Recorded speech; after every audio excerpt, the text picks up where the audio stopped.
नमस्कार, मैं हूं सत्यपाल और आप देख रहे हैं CWB हिंदी न्यूज। शक संवत 1948, विक्रम संवत 2083। आज ज्येष्ठ मास के शुक्ल पक्ष की चतुर्दशी तिथि और दिन रविवार है। तदनुसार अंग्रेजी तारीख 28 जून सन 2026। भारत के 9वें प्रधानमंत्री और देश में आर्थिक सुधारों के जनक माने जाने वाले PV नरसिंह राव का जन्म आज ही के दिन यानी 28 जून 1921 को हुआ था। सबसे पहले आज की सुर्खियां। हरियाणा में मौसम का बड़ा अपडेट, 60 किलोमीटर प्रति घंटे की रफ्तार से चलेंगी हवाएं, कई जिलों में बारिश को लेकर अलर्ट। राशन वितरण के बदलेंगे नियम, बड़ा बदलाव करने की तैयारी कर रही है केंद्र सरकार। हरियाणा सरकार का बड़ा फैसला, जॉब सिक्योरिटी लेटर जारी करने की नई तारीख घोषित। धान रोपाई के लिए निगम का बड़ा फैसला, हरियाणा के 8 जिलों में रोजाना मिलेगी 8 घंटे 3 फेस बिजली। दिल्ली यूनिवर्सिटी में एडमिशन प्रक्रिया शुरू, CUET UG 2026 वाले छात्र अभी करें रजिस्ट्रेशन। दिल्ली NCR और जम्मू कश्मीर में भूकंप के तेज झटके, अफगानिस्तान में आए 6.2 तीव्रता के भूकंप का असर। पंचकुला में HPSC अभ्यर्थियों पर आधी रात कार्रवाई, महिला उम्मीदवारों ने पुलिस पर लगाए गंभीर आरोप। पंचायतों से तालाबों की मांगी डिटेल, सरपंचों से मांगा पूरा रिकॉर्ड, अवैध कब्जे हटाने की तैयारी। महेंद्रगढ़ के गांव जाट में 2.83 करोड़ रुपए से बनेगा बांध, 15 गांवों को मिलेगा लाभ, दोहन नदी से पहुंचेगा पानी।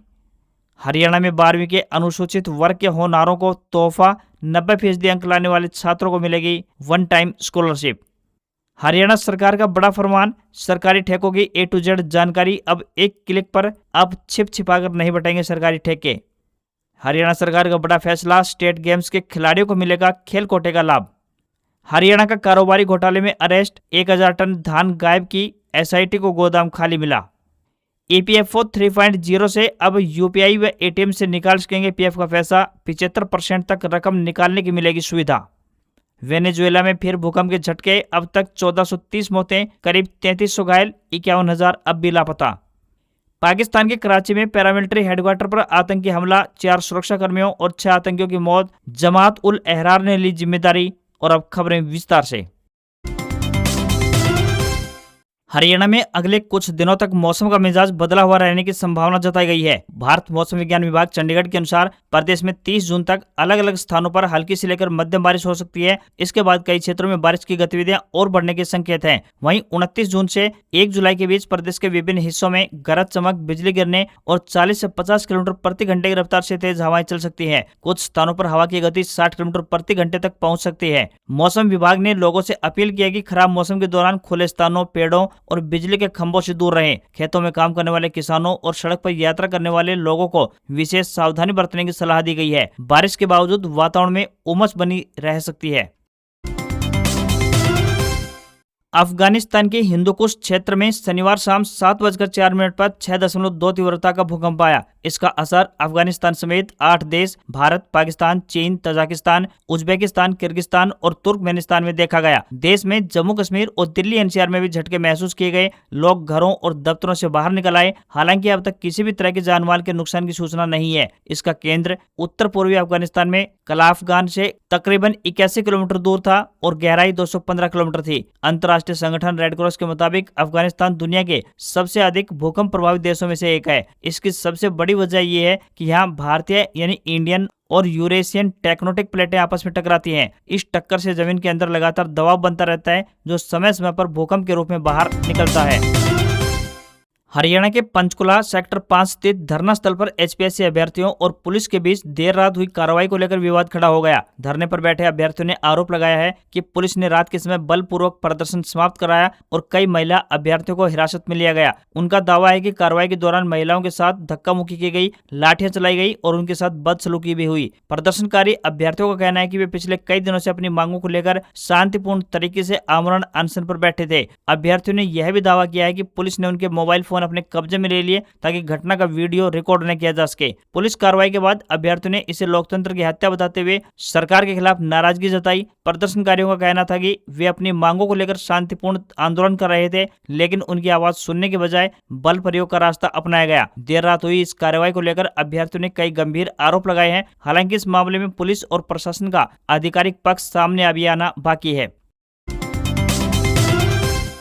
केंद्र सरकार अंत्योदय अन्न योजना यानी राशन के तहत खाद्यान्न वितरण व्यवस्था में बड़ा बदलाव करने की तैयारी कर रही है। इसके लिए राष्ट्रीय खाद्य सुरक्षा यानी संशोधन विधेयक 2026 का मसौदा जारी किया गया है। यदि प्रस्तावित संशोधन लागू होता है तो अब राशन परिवार के आधार पर नहीं बल्कि सदस्यों की संख्या के अनुसार दिया जाएगा। हालांकि किसी भी परिवार को अधिकतम 35 किलोग्राम राशन मिलेगा। मौजूदा व्यवस्था के तहत अंत्योदय अन्न योजना के तहत प्रत्येक पात्र परिवार को हर महीने 35 किलोग्राम अनाज मिलता है, चाहे परिवार में 2 सदस्य हों या फिर 7। इससे छोटे और बड़े परिवारों के बीच प्रति व्यक्ति खाद्यान्न वितरण में असमानता पैदा होती है। इसी वजह से नियमों में बदलाव का प्रस्ताव लाया गया है। नई व्यवस्था के अनुसार प्रत्येक सदस्य को हर महीने 7 किलोग्राम खाद्यान्न मिलेगा, लेकिन किसी भी परिवार को कुल 35 किलोग्राम से अधिक अनाज नहीं दिया जाएगा। यानी 2 सदस्य वाले परिवार को 14 किलोग्राम, 3 सदस्य वाले परिवार को 21 किलोग्राम अनाज मिलेगा। यदि किसी परिवार में 6 या उससे अधिक सदस्य हैं तो भी उन्हें अधिकतम 35 किलोग्राम ही मिलेगा। इस बदलाव का सबसे अधिक असर 5 से कम सदस्य वाले अंत्योदय परिवारों पर पड़ सकता है। ऐसे परिवारों को वर्तमान व्यवस्था की तुलना में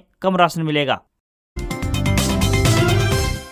हरियाणा सरकार ने प्रदेश के अस्थायी कर्मचारियों को बड़ी राहत देते हुए जॉब सिक्योरिटी पत्र जारी करने की अंतिम तिथि एक बार फिर बढ़ा दी है। अब पात्र कर्मचारियों को जॉब सिक्योरिटी देने की प्रक्रिया 15 अगस्त 2026 तक पूरी की जाएगी। इससे पहले यह समय सीमा 15 जून 2026 तक निर्धारित थी, लेकिन तय अवधि बीत जाने के बावजूद अधिकांश पात्र कर्मचारियों को सेवा सुरक्षित पत्र जारी नहीं हो सके थे। अब नई समय सीमा 15 अगस्त 2026 तय होने के बाद विभागाध्यक्षों को लंबित मामलों का सत्यापन तेजी से पूरा करने के निर्देश जारी किए गए हैं। मुख्यमंत्री नायब सिंह सैनी ने विधानसभा चुनाव से पहले यानी 15 अगस्त 2024 को तकरीबन 1,20,000 अस्थायी कर्मचारियों को जॉब सिक्योरिटी देने के उद्देश्य से अध्यादेश जारी कराया था। इस कानून के तहत उन कर्मचारियों को सेवा सुरक्षा देने का प्रावधान किया गया जिन्होंने 15 अगस्त 2024 तक लगातार 5 वर्ष की सेवा पूरी कर ली थी। हरियाणा सरकार ने खिलाड़ियों के हित में बड़ा फैसला लेते हुए हरियाणा ओलंपिक एसोसिएशन द्वारा आयोजित हरियाणा स्टेट गेम्स को फिर से मान्यता दे दी है। अब इन प्रतियोगिताओं के विजेता खिलाड़ियों को मिलने वाले मेडल और प्रमाण पत्र के आधार पर स्पोर्ट्स ग्रेजुएशन सर्टिफिकेट यानी ग्रेडेशन सर्टिफिकेट जारी किए जाएंगे। इससे खिलाड़ियों को हरियाणा सरकार की ग्रुप डी भर्तियों में खेल कोटे का लाभ मिल पाएगा। बता दें कि साल 2018 की ग्रेडेशन पॉलिसी में हरियाणा ओलंपिक एसोसिएशन का नाम हटा दिया गया था। इसके कारण एसोसिएशन की ओर से आयोजित स्टेट गेम्स में जीतने वाले खिलाड़ियों के प्रमाण पत्र ग्रेडेशन सर्टिफिकेट के लिए मान्य नहीं माने जाते थे। इसी वजह से पिछले साल शुरू हुए हरियाणा स्टेट गेम्स का दूसरा चरण भी पूरा नहीं हो पाया। 24 खेल प्रतियोगिताएं आयोजित हुई, जबकि तकरीबन 23 प्रतियोगिताएं अधूरी रह गई थी। अब खेल एवं युवा कार्यक्रम विभाग की ओर से जारी संशोधित अधिसूचना में इस तिथि को स्पष्ट कर दिया गया है। नए नियमों के तहत हरियाणा ओलंपिक एसोसिएशन या खेल विभाग द्वारा आयोजित हरियाणा स्टेट गेम्स को मान्यता मिलेगी। सरकार के इस फैसले से बड़ी संख्या में खिलाड़ियों को सीधा फायदा मिलने की उम्मीद है। खेल कोटे का लाभ लेने के लिए अभ्यर्थियों को सीईटी परीक्षा उत्तीर्ण करना अनिवार्य होगा। अब 5 करोड़ रुपए से अधिक के सभी सरकारी टेंडरों और अनुबंधों की पूरी जानकारी संबंधित विभागों को अपनी आधिकारिक वेबसाइट और राज्य खरीद पोर्टल पर अनिवार्य रूप से अपलोड करनी होगी। साथ ही हर महीने इसके पालन की रिपोर्ट भी सरकार को देनी होगी। मुख्य सचिव अनुराग रस्तोगी ने इस संबंध में निर्देश जारी किए हैं। 5 करोड़ रुपए से अधिक की लागत वाले सामान की खरीद, निर्माण कार्य और सेवाओं से जुड़े सभी टेंडरों और अनुबंधों का विवरण विभागीय वेबसाइट के अलावा उद्योग एवं वाणिज्य विभाग के राज्य खरीद पोर्टल पर भी डालना होगा। अपलोड की जाने वाली जानकारी में विभाग का नाम, कार्य का संक्षिप्त विवरण, अनुबंध की कुल राशि, काम पाने वाली एजेंसी का नाम और कार्य आवंटन की तारीख शामिल होगी। इससे लोगों को सरकारी खरीद से जुड़ी जानकारी मिल पाएगी। साथ ही सरकार का मानना है कि इस व्यवस्था से सरकारी खरीद प्रक्रिया अधिक पारदर्शी बनेगी। राष्ट्रीय राजधानी दिल्ली विश्वविद्यालय ने शैक्षणिक सत्र 2026-27 के स्नातक पाठ्यक्रमों में प्रवेश के लिए कॉमन सीट एलोकेशन सिस्टम के पहले चरण की पंजीकरण प्रक्रिया शुरू कर दी है। अभ्यर्थी CSES पोर्टल पर ऑनलाइन आवेदन कर सकते हैं। इस बार भी स्नातक पाठ्यक्रमों में दाखिला केवल CUET UG 2026 के अंकों के आधार पर दिया जाएगा। विश्वविद्यालय के अनुसार 67 कॉलेजों में संचालित 73 स्नातक पाठ्यक्रमों और 100 से अधिक BA प्रोग्राम में प्रवेश इसी परीक्षा के तहत होगा। हालांकि अभ्यर्थियों को संबंधित पाठ्यक्रम के लिए निर्धारित पात्रता शर्तों को पूरा करना अनिवार्य होगा। केवल CUET में शामिल होना प्रवेश की गारंटी नहीं माना जाएगा। पंजीकरण के लिए उम्मीदवारों को CUET UG 2026 के आवेदन संख्या का उपयोग करना होगा। इस साल आवेदन प्रक्रिया को पहले से अधिक आसान बनाने के लिए भारत सरकार के API सेतु की सुविधा भी जोड़ी गई है। इसके माध्यम से अभ्यर्थियों का नाम, जन्म तिथि, फोटो और हस्ताक्षर जैसी जानकारी अपने आप ही पोर्टल पर उपलब्ध हो जाएगी। इससे आवेदन के दौरान गलतियां होने की संभावना कम होगी और प्रक्रिया अधिक सरल बन पाएगी। विश्वविद्यालय ने पंजीकरण शुल्क भी निर्धारित कर दिया है। सामान्य सामान्य, ओबीसी, एनसीएल और ईडब्ल्यूएस वर्ग के अभ्यर्थियों को 250 रुपए शुल्क देना होगा, तो वहीं एससी, एसटी और दिव्यांग वर्ग के उम्मीदवारों के लिए शुल्क 100 रुपए तय किया गया है। CSAS प्रक्रिया के पहले चरण में केवल पंजीकरण किया जाएगा। इसके बाद दूसरे चरण में अभ्यर्थियों को अपनी पसंद के कॉलेज और पाठ्यक्रमों की प्राथमिकता भरनी होगी। सरकारी स्कूल में 12वीं कक्षा में पढ़ने वाले अनुसूचित वर्ग के होनहारों के लिए खुशखबरी है। जिन विद्यार्थियों ने वार्षिक परीक्षा में 90% व इससे अधिक अंक प्राप्त किए हों तो उन्हें वन टाइम छात्रवृत्ति दी जाएगी। इसके लिए शिक्षा निदेशालय ने पत्र जारी कर उपरोक्त कक्षा के होनहारों की सूची मांगी है। जिले स्तर पर डीईओ कार्यालय में डिटेल भेजी जाएगी, जिसके बाद रिपोर्ट को शिक्षा निदेशालय भेज दिया जाएगा। इससे पहले निदेशालय ने डीईओ को आदेश जारी किए हैं कि वे संबंधित कक्षा के होनहारों के बैंक की कॉपी की जाँच कर सत्यापित करें। यह पूरी प्रक्रिया 30 जून तक पूरी करनी होगी। बता दें कि सरकार की ओर से अनुसूचित वर्ग के विद्यार्थियों को पढ़ाई के प्रति जागरूक करने के लिए वन टाइम छात्रवृत्ति शुरू की गई है। स्लम एरिया में अनुसूचित वर्ग से संबंध रखने वाले अधिकांश परिवार आर्थिक रूप से कमजोर होते हैं, उनको छात्रवृत्ति देकर हौसलावर्धन होता है। इसके अलावा अनुसूचित वर्ग के विद्यार्थियों के ड्रॉप आउट की संभावना भी अधिक रहती है। उपरोक्त वर्ग के विद्यार्थियों को छात्रवृत्ति से एक तो आर्थिक मदद मिलेगी, साथ ही प्रोत्साहन राशि से वे अपनी पढ़ाई भी जारी रख पाएंगे। धान की रोपाई की सीजन की शुरुआत के साथ ही बिजली निगम ने किसानों के लिए बिजली आपूर्ति का नया शेड्यूल हरियाणा में जारी कर दिया है। पानीपत, सोनीपत, करनाल, रोहतक सहित 8 जिलों में कृषि उपभोक्ताओं को शिफ्टवार बिजली उपलब्ध करवाई जाएगी। शेड्यूल में किसानों को सिंचाई के लिए प्रतिदिन 8 घंटे 3 फेज बिजली दी जाएगी। ग्रामीण घरेलू उपभोक्ताओं को निर्बाध बिजली आपूर्ति सुनिश्चित करने के भी प्रयास किए जाएंगे। बिजली निगम अधिकारियों ने बताया कि कृषि फीडरों को उनके लोड के आधार पर विभिन्न श्रेणियों में विभाजित किया गया है। कम लोड वाले फीडरों पर 1 शिफ्ट में बिजली दी जाएगी। अधिक लोड वाले फीडरों को 3 शिफ्टों में संचालित किया जाएगा। वहीं मध्यम श्रेणी के फीडरों पर 2 शिफ्टों में बिजली आपूर्ति की व्यवस्था की गई है। सभी किसानों को समान रूप से सिंचाई के लिए पर्याप्त समय मिल सके। आवश्यकता पड़ने पर फीडरों की शिफ्ट में बदलाव भी संभावित है। साथ ही धान की रोपाई के दौरान बिजली की मांग में बढ़ोतरी को देखते हुए निगम ने अपने फील्ड स्टाफ को भी सतर्क रहने के निर्देश दिए हैं। ट्रांसफार्मर लाइनों और कृषि फीडरों की निगरानी बढ़ा दी गई है। किसी भी तकनीकी खराबी को तुरंत दूर किया जा सकेगा।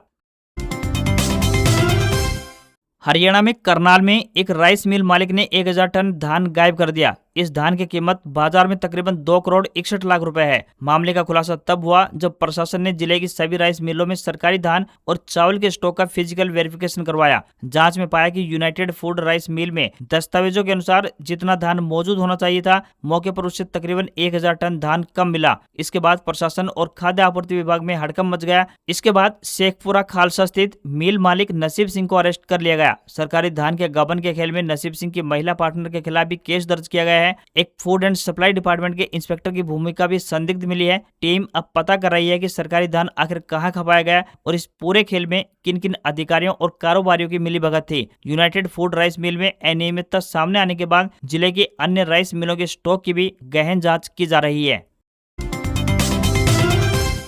सिरसा जिले में तालाबों, जोहड़ों की पंचायत भूमि पर वर्षों से चले आ रहे अवैध कब्जों को लेकर हलचल शुरू हो गई है। सरकार के निर्देशों के बाद अब जिला प्रशासन भी पूरी तरह से सक्रिय हो गया है। जिला उपायुक्त यानी डीसी ने सभी तहसीलदारों और उप तहसीलदारों के माध्यम से जिले के ग्राम पंचायतों से तालाब और जोहड़ों का पूरा राजस्व रिकॉर्ड, खसरा नंबर, रकबा और मौजूदा स्थिति की रिपोर्ट तलब की है। पंचायतों को 30 जून 2026 तक ये जानकारी निर्धारित प्रारूप में उपलब्ध करवाने के निर्देश जारी किए हैं। इसके बाद रिकॉर्ड का मिलान कर अवैध कब्जों के खिलाफ कार्रवाई शुरू की जाएगी। हालांकि प्रदेश के मुख्यमंत्री नायब सिंह सैनी भी मीडिया के माध्यम से बयान दे चुके हैं कि तालाब व जोहड़ की जमीन को खाली करवाया जाएगा। सामलात भूमि पर बने मकानों को लेकर नियम बनाए जाएंगे, उसी के तहत ये कार्रवाई होगी। प्रशासन के अनुसार जिले के कई गाँवों में तालाबों और जोहड़ों की भूमि पर लोगों ने पशु बांधने, गोबर और कचरा डालने या अन्य निजी उपयोग के नाम पर कब्जा कर रखा है। कई स्थानों पर स्थायी और अस्थायी निर्माण भी चल रहे हैं। प्रशासन पहले इन जमीनों का चिन्हीकरण करेगा, उसके बाद कब्जा हटाने के लिए कार्रवाई अमल में लाई जाएगी।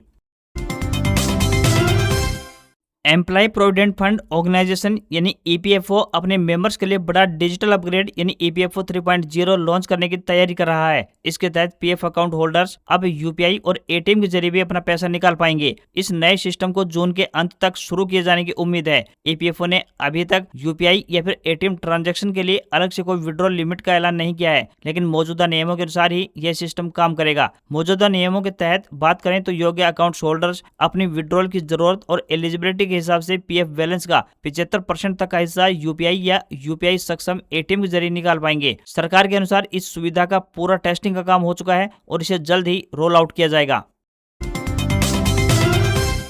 सैमसंग ने अपनी गैलेक्सी ए सीरीज का नया smartphone Galaxy A27 5G global market में लॉन्च कर दिया है। यह नया हैंडसेट पुराने गैलेक्सी A26 5G का अपग्रेड मॉडल है। इस स्मार्टफोन में ग्राहकों को 6.7 इंच की super AMOLED display, Qualcomm Snapdragon 6 Gen 3 chipset और एडवांस AI फीचर्स के साथ 6 साल का सॉफ्टवेयर सपोर्ट मिलेगा। सैमसंग ने बताया कि नया गैलेक्सी A27 5G स्मार्टफोन 3 जुलाई से चुनिंदा वैश्विक बाजारों में बिक्री के लिए उपलब्ध हो जाएगा। कंपनी इस फोन को 4 कलर ऑप्शन में लेकर आई है, जिसमें ब्लैक, ब्लू, लाइट ग्रीन और लाइट पिंक शामिल है। हालांकि कंपनी ने अभी तक इसकी कीमतों और भारतीय बाजार में इसकी उपलब्धता को लेकर कोई आधिकारिक घोषणा नहीं की है। स्मार्टफोन में 5000 mAh की बैटरी दी गई है, जो कि 25 वाट की फास्ट चार्जिंग को सपोर्ट करती है। धूल और पानी की सुरक्षा के लिए इसे IP64 की रेटिंग मिली है। इसके अलावा फोन में ऑब्जेक्ट इरेजर और 22 भाषाओं में ट्रांसलेशन सपोर्ट करने वाला वॉइस ट्रांसक्रिप्शन फीचर शामिल है।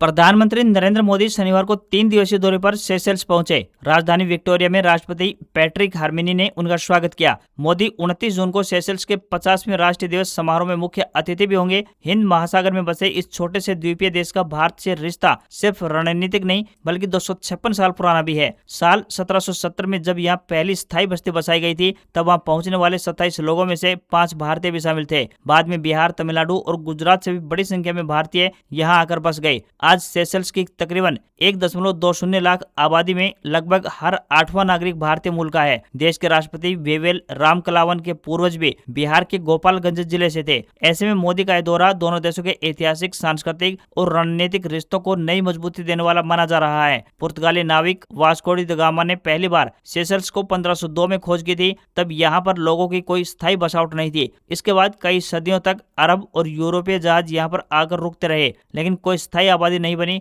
आज तकरीबन 1,20,000 आबादी वाले इस देश में भारतीय मूल के लोग लगभग 8% हैं। पीएम मोदी ने सेशेल्स दौरे पर कहा कि सेशेल्स भारत का महत्वपूर्ण समुद्री पड़ोसी और विजन महासागर का प्रमुख साझेदार है। दोनों देश हिंद महासागर क्षेत्र में सुरक्षा, समृद्धि और विकास को आगे बढ़ाने के लिए मिलकर काम करेंगे। आज खबरों में इतना ही। देखते रहिए आपका अपना हरियाणा का सबसे बेहतरीन news channel CWB Hindi news. नमस्कार। इसी आशा के साथ आपका दिन शुभ रहे।